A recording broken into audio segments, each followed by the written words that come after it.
ধর্মের নামে এখন খুব করে ব্যবসা শুরু করছে। নিজেদের উপর যখন আঘাত আসছে, যখন এদের সমকামিতার ইস্যুটা নিয়ে পুরা মুসলিম এদেরকে বয়কট করবে, এই ভয় এদের ভিতর ঢুকছে। আল্লাহ এবং আল্লাহ রাসূলকে গালি দিছে, এতদিন পর্যন্ত কোন সমন্বয়কে দেখছেন মুখ খুলছে? কোনো হালার প্রতি তো মুখ খুলে নাই। সার্জিস হাফেজার জামাই মুখ খুলছে? হ্যাঁ, কি এর ধর্মীয় অনুভূতি? এই জন্য আমি কই সেকুলাররা ভেতরগতভাবে সবগুলা মুনাফিক। এগুলা যতদিন পর্যন্ত না আদর্শ পাল্টাবে অথবা খুলস বদলাবে, এগুলো কোনো দিনও ভালো হবে না। হাসনাতরা কত ইয়া করে ধর্মের কথা কয়, কই আল্লাহ এবং আল্লাহ রাসূলকে গালি দিছে, এরপর রাখাল রাহার বিরুদ্ধে কেউ একটা মুখের টু শব্দ বের করছে?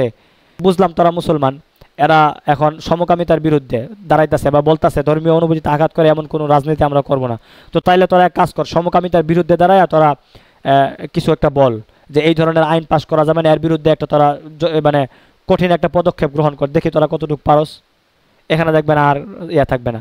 আসিফ নজরুল ঠাস করে ফেসবুকে পোস্ট মেরা দিয়েছে, মিথ্যা সংবাদ নাকি তার বিরুদ্ধে ইয়া করা হইতেছে, রাখাল রাহারে যেন গ্রেফতার করা না হয় সে নাকি না করছে, নিষেধ করছে।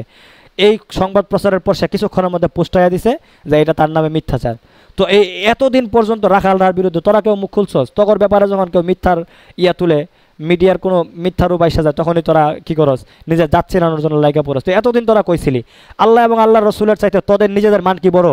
নিজেদের মান বাঁচানোর জন্য ফেসবুকে পোস্ট মারো, আর আল্লাহ এবং আল্লাহ রাসূলের মান বাঁচানোর জন্য রাখাল রাহার বিরুদ্ধে ফেসবুকে পোস্ট হইতে পারো না। তোমরা সুশীল শ্রেণী, কি পরিমাণ যে মুসলমানের আমার বোঝা হয়ে গেছে।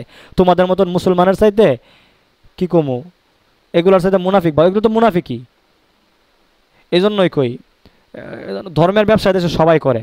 ফিলিস্তিন নিয়ে আর আবেগ নিয়ে খেলতেছে, মুসলমানের আবেগ নিয়ে সবাই মিলে ফিলিস্তিন একদিন স্বাধীন হবে পোস্টাইতেছে।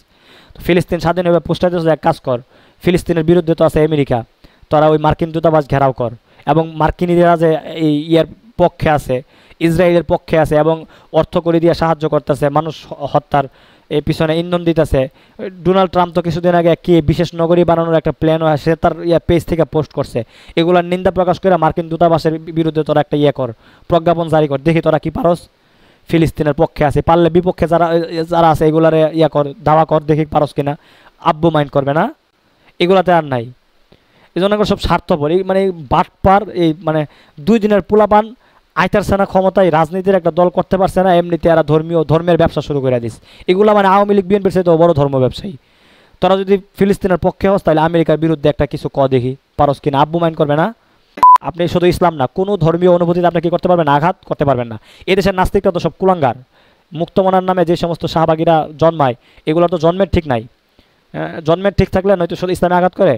এদেশের কোনো নাস্তিক দেখছেন যে কোনো হিন্দুর ধর্মীয় অনুভূতিতে আঘাত করে না। কোনো খ্রিস্টানের ধর্মীয় অনুভূতিতে আঘাত করে না। কারো ধর্মীয় অনুভূতিতে কেউ আঘাত করে না, কিন্তু ইসলামের ধর্মীয় অনুভূতিতে আঘাত করে। আর এই দেশের এমপি মন্ত্রী নামধারী দায়িত্বশীল ব্যক্তিবর্গরা, প্রশাসনরাও ইসলামের অনুভূতিতে আঘাত করলে চুপ থাকে। এগুলো যে কিসের মুসলমান আমি বুঝি না। তো একটা মানে এগুলোর মুসলমান করার সুযোগ নাই, কিন্তু সব মুনাফিক। ইন্নাল মুনাফিকিনা ফি দারকিল আসফালি মিনান নার। মুখে যতই বলুক যে আমি কি মুসলমান, একটাও এগুলোর মুসলমান হওয়ার কোনো সুযোগই নাই। আপনি মুখে যা বলবেন অন্তর আপনার সাথে থাকতে হবে। এত অন্তর সেটা আছে।